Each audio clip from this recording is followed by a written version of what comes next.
envoyé le message à 1h du matin. Ok, praise the Lord. Je rends grâce au Seigneur Jésus-Christ qui me permet de me tenir ici devant vous, au pasteur qui m'a piégé, pasteur Claudio, que je considère comme un père. Je rends honneur à pasteur Serge aussi, que je considère comme un coach. Et puis aux autres pasteurs, à vous, Lionel, pasteur Luc, qui sont pour moi vraiment des grands frères et qui m'aident beaucoup dans le Seigneur. Et puis à mon épouse, ma très bonne amie.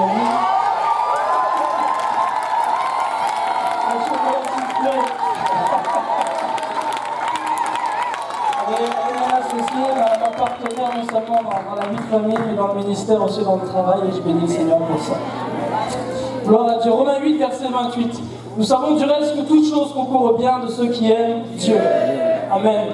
Jeudi soir, juste après que j'ai appelé mon dernier client de la journée pour reporter mon rendez-vous et venir à la conférence, quelqu'un m'appelle, un jeune homme qui s'est fait baptiser ici et qui venait plus trop à l'église, et me dit qu'il a besoin que je passe le voir. Il est à l'hôpital psychiatrique et il veut que j'aille récupérer des affaires chez lui.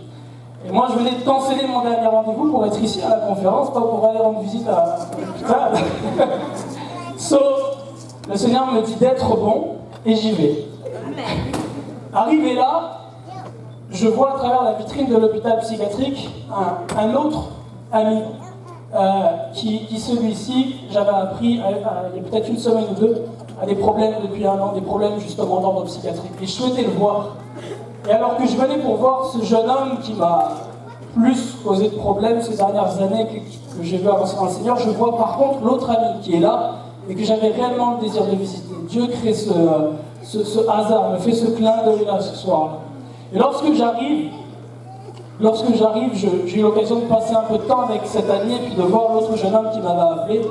Et pour vous parler un petit peu de sa situation, c'est un ami qui s'est marié il y a peut-être 1 an et demi, 2 ans. Il a rencontré son épouse, qui est aussi une très bonne amie, dans le ministère des hôpitaux et rendre visite aux malades.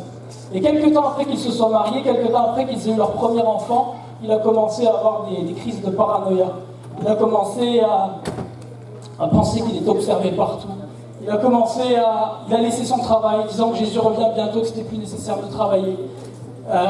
Il a commencé à croire qu'il était comme Élie, avec des pouvoirs surnaturels, et reste fixé sur le ciel pendant 2-3 heures, pensant qu'il va faire tomber le feu du ciel. Il a été mis à l'hôpital psychiatrique, il ne travaillait plus, et son épouse qui aime et qui craint le Seigneur se retrouve seule avec un enfant. Elle doit travailler, subvenir aux besoins de la famille, des problèmes pour régler le loyer, toutes ces choses-là. Et juste après l'avoir vu jeudi soir, ayant réellement perçu que c'était la volonté du Seigneur ce soir-là, que je le vois et que je prie avec lui, j'ai appelé son épouse, qui est une grande amie que j'aime beaucoup. Et elle pleurait au téléphone par rapport à cette situation. Il ne s'agit pas simplement d'un problème financier. Avoir un problème psychiatrique est peut-être la pire épreuve qu'il puisse y avoir. C'est la honte, bien souvent, c'est la solitude. Et c'est tous les autres problèmes qui viennent avec, notamment le problème financier. Cette pauvre mère de famille, jeune mère de famille, se retrouve seule à devoir porter tout ce fardeau. Alors j'étais avec elle au téléphone. Je vais partager l'histoire qui s'est passée dans ma famille récemment. L'histoire qui s'est passée dans ma famille récemment en 2013. En 2013, durant l'été 2013, mon petit frère a eu comme un esprit de meurtre qui est descendu sur lui. Il a agressé ma propre mère, les sœurs et mon père.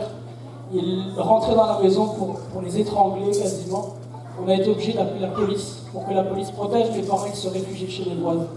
À cette époque-là, je ne comprenais pas ce qui se passait. Pour quelle raison est-ce que Dieu permettait qu'une telle chose arrive dans ma famille? Mon père était au téléphone en pleurs. Il me disait que jamais il n'avait aussi peur de toute sa vie. Mon frère a été à l'hôpital psychiatrique pendant quelques temps. Et quelques semaines plus tard, il est venu à Montréal. Aujourd'hui, il est baptisé au nom du Seigneur Jésus. Alléluia! Il est rempli du Saint-Esprit. Il y a quelques semaines, il y a 2-3 semaines, il a prêché pour la première fois sur une place publique dans une ville de France qui s'appelle Lille. Le message de l'évangile.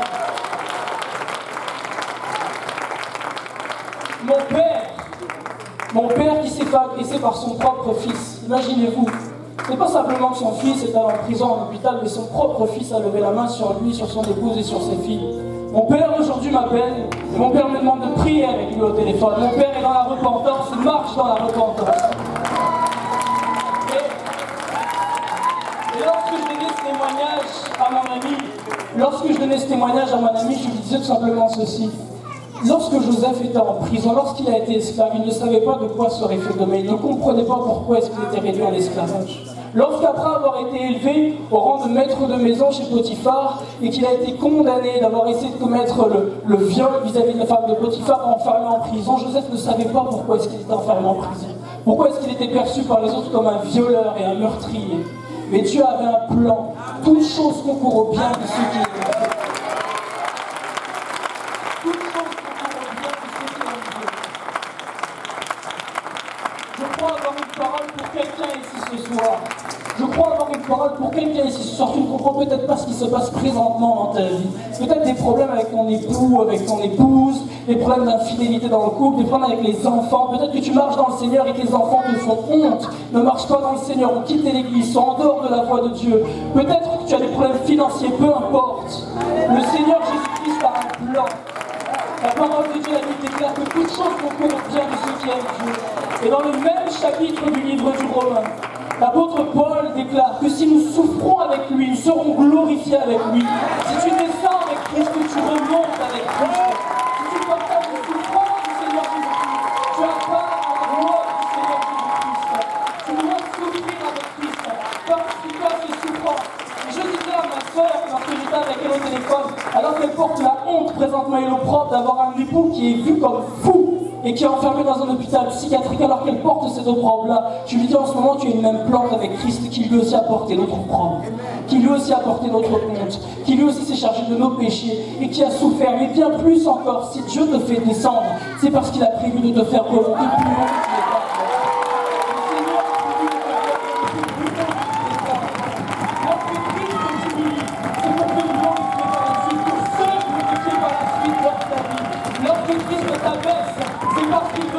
plus haut que tu es pas. Et simplement la foi et croire, car la parole de Dieu, la Bible déclare toute chose. Lorsqu'il dit toute chose, ça peut être la folie, les problèmes financiers. Lorsqu'il dit toute chose, ça peut être n'importe quoi. Toute chose qu'on peut bien de ceux qui aiment Dieu. Et lorsque tu es dans cette situation, le frère Henry tout à l'heure l'a dit, lorsque tu es dans cette situation, fortifie-toi de la parole de l'Éternel. Fortifie-toi de la parole. Fortifie-toi de la parole du Seigneur. Et tu me demandes, mes frères, mais comment est-ce que je fais pour me fortifier? Comment est-ce que je peux me fortifier? Lorsque quelqu'un vient te fortifier, quelqu'un vient te voir et t'encourager, te dit, je crois que tu es capable, pasteur Serge, tu vas y arriver. I believe in you, you're strong, tu es fort, je sais que tu vas le faire. Lorsque quelqu'un vient te fortifier, il vient et te donne des paroles d'encouragement. Mais laisse-moi te dire quelque chose, tu peux toi-même te fortifier. Tu peux toi-même déclarer, je suis fort, je suis capable. Le Seigneur est mon berger, je ne manque de rien. Le Seigneur est mon berger, je ne manque de rien. Tu peux toi-même dire, oh mon âme, pourquoi gémis Dieu dans mon moi? Espère en l'Éternel, espère en l'Éternel. Tu dois parler à toi-même, tu dois te parler, encourager dans le Seigneur. Lorsqu'un ennemi vient, lorsque quelqu'un vient et commence à t'agresser, à te battre, à te donner des coups de poing et à te frapper, qu'est-ce que tu fais? Tu réponds et tu remets un coup, tu te défends ou tu fuis. Mais lorsque le diable vient et t'attaque dans tes pensées par rapport à ta situation et te dit tu n'es pas capable, tu n'y arriveras pas, tu seras pauvre, tu ne réussiras pas dans le ministère, tu ne sauveras pas d'âme. Lorsque le diable te dit ça, tu restes à rien faire et tu prends simplement les coups. Non, tu dois contre-attaquer. Tu veux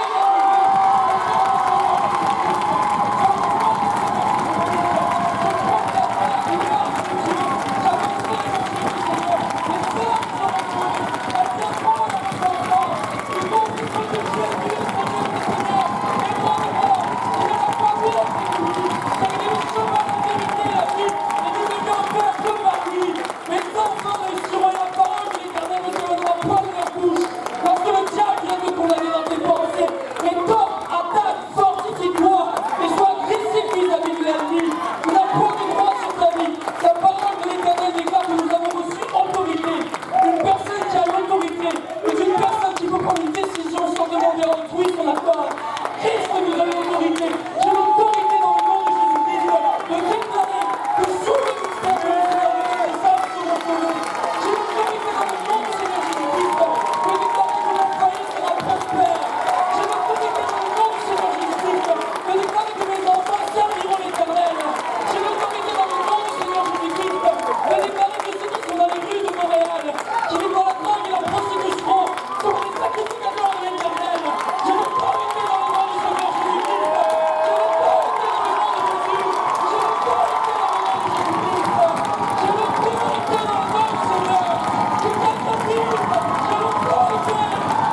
paie dans tes factures. Souviens-toi de la fidélité et de la bonté de Dieu. Embrasse à Dieu, parce qu'il a pourvu dans le passé, il pourvoira encore aujourd'hui et demain. Fortifie-toi dans le Seigneur. Déclare que l'Éternel ne m'abandonnera pas. Il pourvoira à mes besoins et à ceux de nos foyers. Car il est fidèle, le Dieu d'Israël. Il ne sommeille ni ne dort. Sa main est un lenteur d'écriture. Que le Seigneur vous bénisse.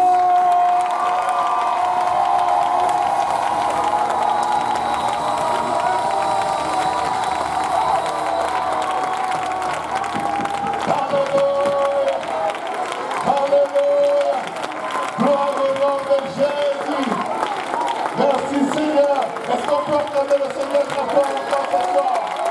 Alléluia. Il est ici. Alléluia.